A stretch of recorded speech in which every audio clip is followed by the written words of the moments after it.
Welcome everyone to Run Girl Radio. I'm Holly Dickinson, founder of Excel Strength and Conditioning, where we coach and empower female runners just like you across the world, making you faster, more knowledgeable, and set for a lifetime of injury-free running. Each week, I will be bringing you impactful information, creative solutions, and juicy running tips to get you one stride closer to your highest running self. Knowing that when curious and strong women are equipped with on-topic information and innovative solutions, there is no stopping us. Consider me your personal running coach in your back pocket. So join me and get ready to bust down some barriers, laugh at some running real talk, and get excited and energized as we have some fun finding our way together through this wonderful world of running. Okay, I am so excited to share this podcast and this knowledge with everybody on the episode that's tuning in today, because I have gone over this with all of our digital athletes very recently, because I'm noticing, we're starting to get tired after those, New Year's resolutions have happened. We are diving into our routines, but now we're maintaining them. Are they realistic? Are we hitting some burnout with the realistic expectation of what our life is looking like on top of all of our fitness goals, on top of our family, on top of our responsibilities? So today I'm going to give you a really huge toolkit and probably my favorite thing to analyze regarding data that you can be looking at, that is super simple, and you just need to understand what it is so that you can use it and implement it and teach your family members, teach your friends, because the more of us that are getting through a healthy lifestyle along with our running, along with our strength training for running and our lives in general, without burnout and without these moments of sickness, or we've put ourselves back a few steps and have to recover and refresh everything, the better. Right? Am I right? Okay, so today, drum roll please, we are going to be talking about heart rate variability. Heart rate variability. Have you ever heard of it? You've probably heard of tracking your heart rate. It is not that. It is something slightly different. It's recorded in a different way, and it means something different also. So heart rate variability, is the amount of time between your heartbeats, okay? HRV is usually a shortened version of that, so you might see that on your smart devices too. It can give an insight into your overall health and overall stress and fitness levels in that moment, okay? So it's a really nice way of kind of just finding out, doing basically a little pulse check on how are we doing? Are we feeling stressed? Are we feeling like we're pushing too hard? Do we feel like we're fully recovered, or do we feel like we're in that sweet spot to keep going? This is your regulator, you guys. This is the number that you can look at to make sure that you are recovering from the stress that you're putting on your body so that you're able to move forwards and progress. So this is huge. This is huge because so many of our clients run ultras. They run long distances. Also are getting into running, a lot of our clients too. So this is so interesting to watch data change and morph as we get into those longer runs, or as we're starting to run the first long run that we've done probably in years. So it's really great data for us to pull off of and implement. So we're going to break it down and build it up so that you guys have a really great understanding of what heart rate variability is, how the autonomic nervous system works, because it's very important to know where these numbers are even coming from. So again, we have control over those numbers and know what it is in our life that we're doing to create a more stressful or less stressful environment for the readings to happen. Then we're going to dive into, okay, what are the numbers for our age group, for our specific kind of bracket? If you are, say, 60 years old and listening to this, or if you're 22 years old and listening to this and a runner, the numbers will be different, but this will apply to everyone, okay? Then we're going to dive into, okay, how can we use this as a guide for our decision making? How can we use this to plan a course of action to keep us within our good heart rate variability range? And from there, we're going to wrap it up, and I want to hear everything that you guys learned from this episode. So let's start from the top. Let's define what things are stressful to you. What may be stressful to you, to your body, to your mind? make a little list. If you want, you can pause this. If you're journaling with this, feel free to sketch down a bunch of ideas. Or if you're listening to this in the car with someone else or just on your own, say it out loud. What are some stressors that we experience as humans in life? Oh man, there are a lot. There are a lot of very specific ones you're probably thinking. Maybe Sally at work is a little bit of a stressor. I'm talking a bit more generic. So deadlines, right? Deadlines or having some sort of pushed structure at work can be quite stressful. A good kind of stress, but still a bit stressful. Family, we love them, but also if we have 6 kids, that can get a bit stressful or hectic. Same with pets. Relationships can be a good challenge. Just having a lot on our plate as well, okay? So big ones for most people are work and relationships are our biggest stressors. We'll talk a bit more. I want us to circle back in after I've educated you through the next little portion here, which is kind of what the autonomic nervous system does and means. And then we'll go through what a stressor list is after that, okay? So heart rate variability. Let's talk about it for a second because this number pulls from something very specific, and the heart rate variability is controlled by your nervous system, which regulates many important systems in your body, right? Like your heart, your digestive system, your blood pressure.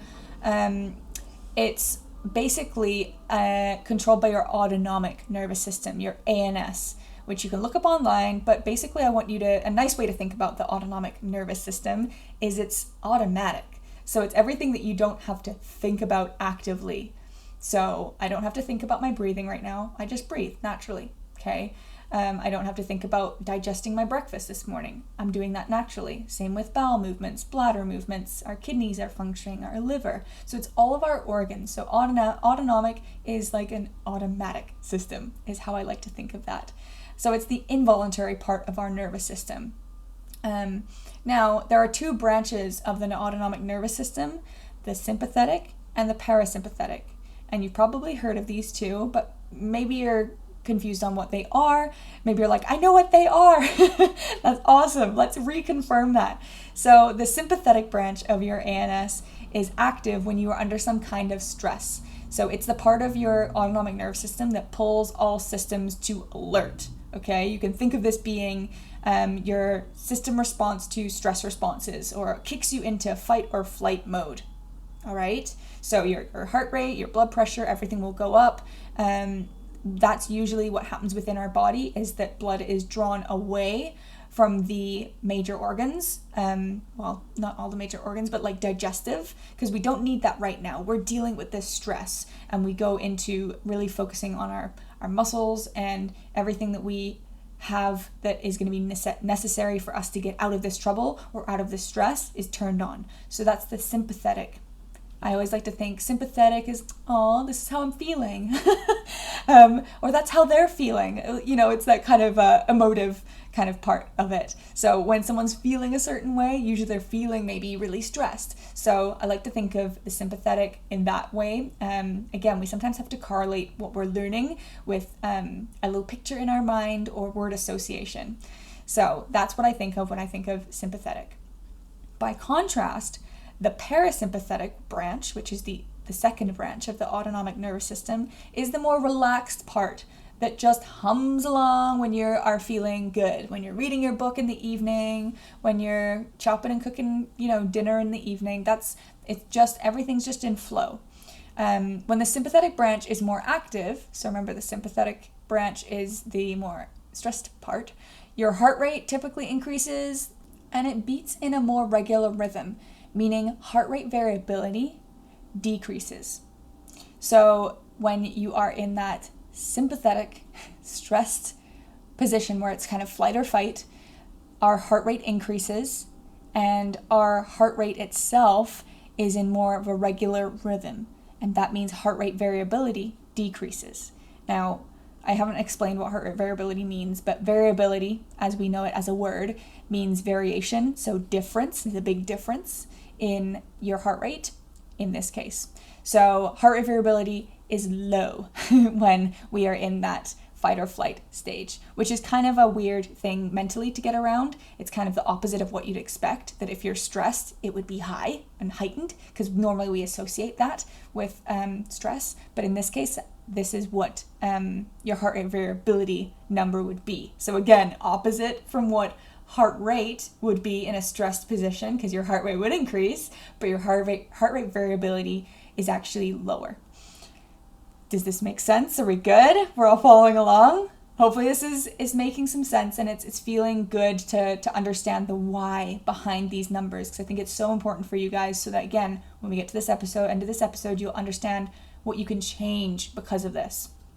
Okay, opposed to the systematic alert increase in your heart rate, when the parasympathetic branch is more active, your heart rate decreases. So remember, the parasympathetic is when you're laying on the couch in the evening reading your book and your digestive system's working great, everything's in a nice hum.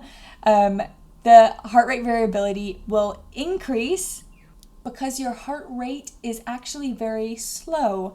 And think about it like when you're reading that book on the couch, your heart rate only has to go as much as your body needs it to.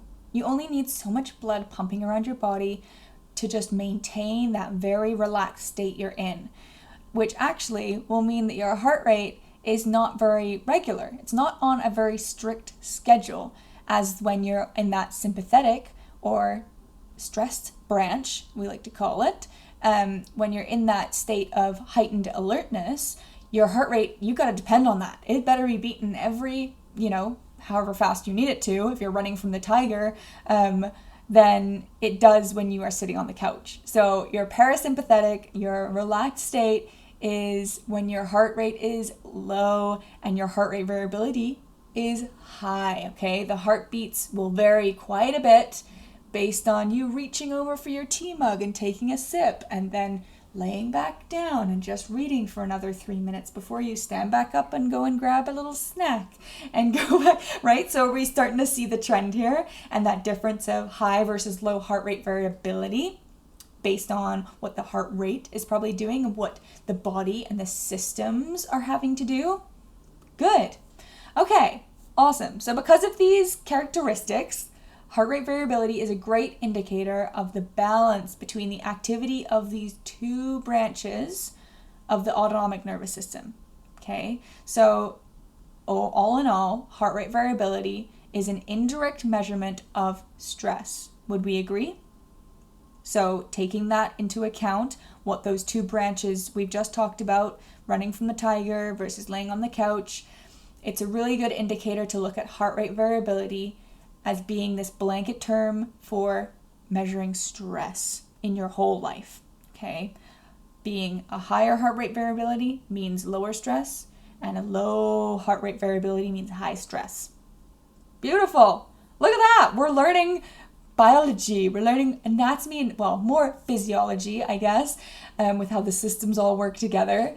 Now, you probably know that lowering stress is important for your health, but what the heck does it have to do with running or exercising in our case, right? Racing, competing. This is why we're on this podcast. We're listening so that we can enhance our performance or our well-being regarding running and enjoying it and feeling good. I want you guys to feel good. It has a lot, right? This number has a lot to do with it, and recovery has a lot to do with the importance of our health, because your overall fitness routine and your heart rate variability will depend on how much you are loading onto yourself. Okay, it's a really helpful metric to telling you if your body is fully recovered, so not in a stress or sympathetic state, so that you can actually train again or have effective training scheduled out in your weeks based on kind of what everything inputting wise is happening within your body. So in order to measure heart rate variability, what do you think you need? You need some sort of heart rate monitor, okay, that you can wear consistently, that you can have an accurate measure and pattern and see what our heart rate is doing, okay? And more so see what that heart rate variability is doing. And most smartwatches now will have this ability to take this data in. Some of the most popular devices that incorporate heart rate variability tracking specifically is Apple Watch, and you can find it through the Health app. If you go to Health on your phone, you'll find that data. Garmin, they have their own Garmin app. You can look in there, and heart rate variability is in that. Interestingly, Garmin actually creates more data with your data so you can understand it better. It kind of makes everything more layman language so that we can use the data versus just having coaches like me that really know what the numbers do mean so that we can tell you what to do. Anyway, they have their own calculations of other things that they actually use heart rate variability in. So if you are a Garmin user, you'll probably be like cognizant of the body battery and knowing what your body battery is at when you wake up in the morning, your lactate threshold, your stress score. Those are 3 things that they use heart rate variability as a calculation as part of as well for their own kind of statistics to tell you what's going on. All other smartwatches will also have heart rate variability mostly accessed. The only difference would be sometimes chest straps. If you're just using a chest strap heart rate monitor, they might not do the heart rate variability. You just got to check on that. But you can take a little deep dive into your technology if you have something. Fitbits, I'm pretty sure they do it too. There's other really interesting things on the market too. If you haven't heard of the Whoop band, WHOOP. Whoop band, they're kind of like a wrist wearable that doesn't have a clock or doesn't have a face for you to use an interface with. It just tracks your data and sends it to your phone, and the Whoop app kind of helps you, again, navigate through all of the data and fluff out the other stuff so that you can just kind of focus on what is important to you and help you understand your data. The same with Oura Ring. So if you don't like watches on your wrists, there are actually rings you can get now that are like a smart ring that you wear on, I think it's your thumb or your first finger for the most accurate data. And yeah, and it will track all this same thing. You can't read a watch from your ring, but you can look on your phone and see all the metrics and data there too. More importantly, just what we're looking at today, which is heart rate variability. So a huge next piece to this is, I know a lot of my runners wear their watch throughout their day, and that's something that I kind of coach them to do. I know a lot of us, when we have smartwatches on our wrist, we get distracted and we hate notifications, and again, sometimes this can throw us right into that sympathetic path of looking and stressing out that we're getting notified. So if that is a big factor for you, there are some tips that I like to tell everyone is like turn off notifications, like only have certain things coming in to your wrist that you would like to see. So if that is just the only thing that's notifying you is a drinking water reminder twice a day, love it. You don't have to use your watch for anything more than it just collecting data. And that's a great way to do it too, because it usually makes them more cost effective when you're picking your watch too. But yeah, the watches these days can do a lot of stuff, so I understand that it's overwhelming, but wearing your active watch or your ring, whatever it is that you're wearing it for the majority of your day, and if you can, even when you sleep, the more data that you can get of your heart rate variability. Again, heart rate variability is not just when you're working out. It's actually more important to see the numbers when you're not working out, because usually it's only a couple hours a day we're spending doing the movement that's purposeful. So we're not getting enough data of other stressors at work, in life, when you're driving, all this other stuff. So if you can, try and wear the active watch as much as you can in your day. It'll get that data so that, again, this is another tool for you guys. I just want you to optimize your ability to be able to track and monitor and change and kind of have this as a literally taking a pulse check on your life so that you can pivot and push more on the gas if you need to regarding training and life in general, or know when, hey, I need a rest day, and you know what, it's probably not good for me to do a really intense something right now or add more stress into my life. Yeah, so I hope that makes sense. And now I want us to kind of dive into that a little bit more. What does working out, running, interval training, you name it, stair runs, whatever it might be for your fitness, what is that perceived by the body? Well, if we are talking about the sympathetic nervous system, we know that when we're in that fight or flight mode, our heart rate, our blood pressure increases, we get that whole kind of stress response happen. That actually happens when we work out, you guys. Because why? We work out so that we can build resilience to the stress, which is the activity or the exercise or the run. It's a healthy way of getting stress and building that tolerance. And that's kind of why we progress our programming all the way through. We undulate it so that you have weeks where you are deloading so that you can load more back on and gain that improvement based on that. We shouldn't just be lifting 12 reps, 2 sets of all exercises always. You got to morph it. You got to have weeks where you're pushing it and you're focusing on different phases. The same with our running and volume in general. So I want you to put the hat on of, okay, what else could stress mean? We went through this in the beginning. I want us to come back to it. And I want to add in eustress. Now, have you ever heard of eustress before? No? Maybe yes? So de-stress, we know what that is, right? When someone died, when things bad are happening, when we are, natural disasters like the ones that are happening around the world right now, those are distress. We have stress in our lives that can be deemed as de-stress. De-stress sounds very traumatic, but it is. We have all these different stressors in our lives. Eustress, I want you to think of it as kind of a positive stress. They're stresses that we choose to step towards. So exercise is a eustress, like we just mentioned. It puts us in that state of higher heart rate, higher blood pressure, etc. We get excited, we feel confident in our ability to do the thing and cope with that certain situation, and we build that resilience. But there's still that chemical response with these exciting events. So we still need to include those in our daily stress bucket. If we were to put everything in a bucket, de-stress and eustress is still in there and still filling up to our capacity. So what other things can be eustress but still a stress in our life? Exercising. What else? Weddings. If you're the bride or the groom or someone really important, weddings are stressful. They're a good kind of stress though. They're a good reason to be happy but stressed or overworked or a little bit tired or, we're really pushing to make the event amazing. Exams, again, we choose to step towards those. We're trying to grow ourselves. We're trying to learn new things. Other ones that are kind of funny, what is it? Oh yes, scary movies. We watch them, we have that physiological response, and that's a form of stress. Buying a house, networking, if you're out in the business world, that's a bit of a eustress. Parties as well, like meeting more people, especially post-COVID. We've not seen people for a long time. Now, you probably remember the first month or two of socializing in groups again. Oh, everyone was tired by 9 p.m. We all had to go home and get into bed. So again, these things are all good stress, but challenging stress. First dates are included in that. Just think of anything that you can. Those are all the good stresses. Now, let's change lanes a little bit and then we'll kind of recap for our generic kind of conclusion to this this podcast episode. And well done for bearing with me. You guys are learning things, okay? So reminder, heart rate variability is not your heart rate measurement.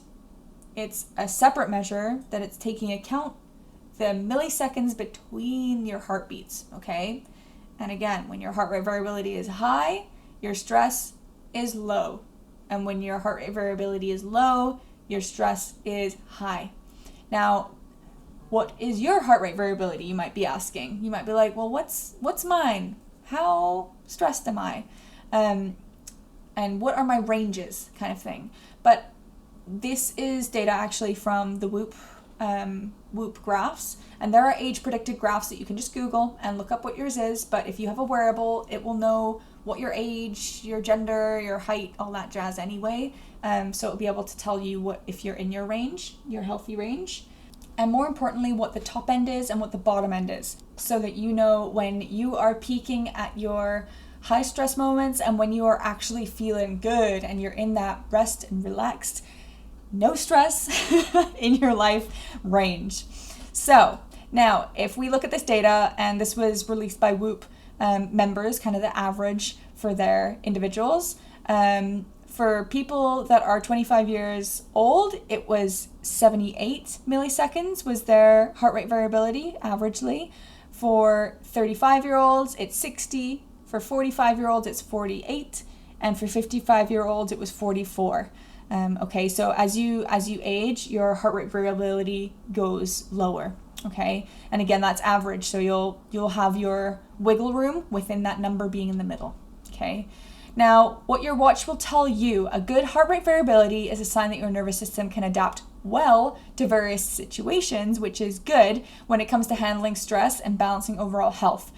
Now, average heart rate variabilities vary by age, but it also varies by individual. So it's best to track your own patterns and note any changes over time rather than comparing yourself to others, okay? So the more time, again, like I said, more time you have that watch on your wrist and you're seeing these changes happen over time, you can reflect back on these numbers and know, I had a really rough week. I was tired, and that's what my numbers were at that time. So guess where we're going to go from here, you guys? How are we going to use it? How are we going to use heart rate variability to our advantage?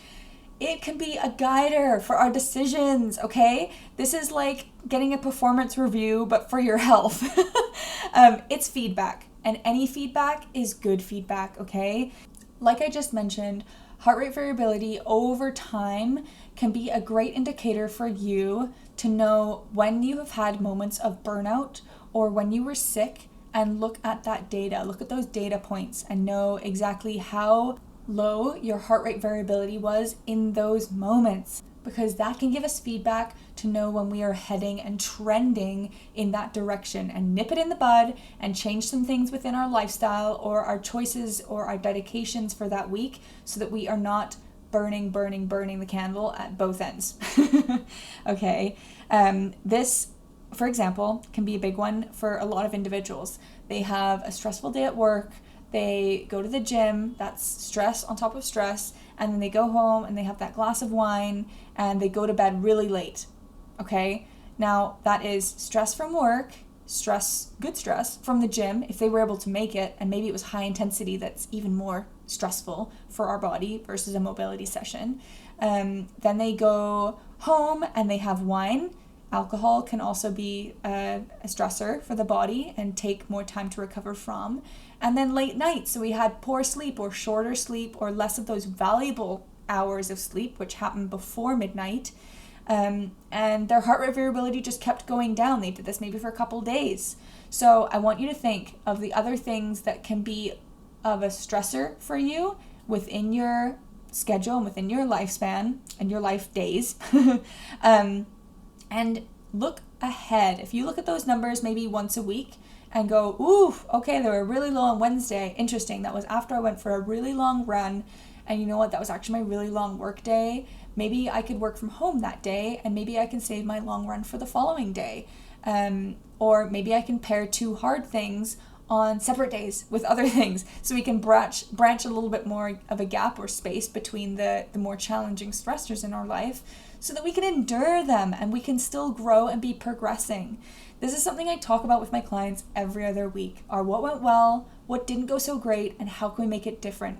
I want for you to start asking these same questions and choosing the plan going forwards so that you can take care of your body and be getting the benefit from the hard work that you're putting in, okay? I hope you have an awesome week. I want to hear everything about what you've learned from today's session on this podcast episode, and share it. Share it with people that you love. Share it around the dinner table tonight. Share it with those that you run with in your run club, or maybe you're getting coaching at a gym. Bring this up, take a little action, and let me know how you implement this. I can't wait to see you guys thrive, and I will be right back here giving you more education next week on Run Girl Radio. Have an awesome day, everyone.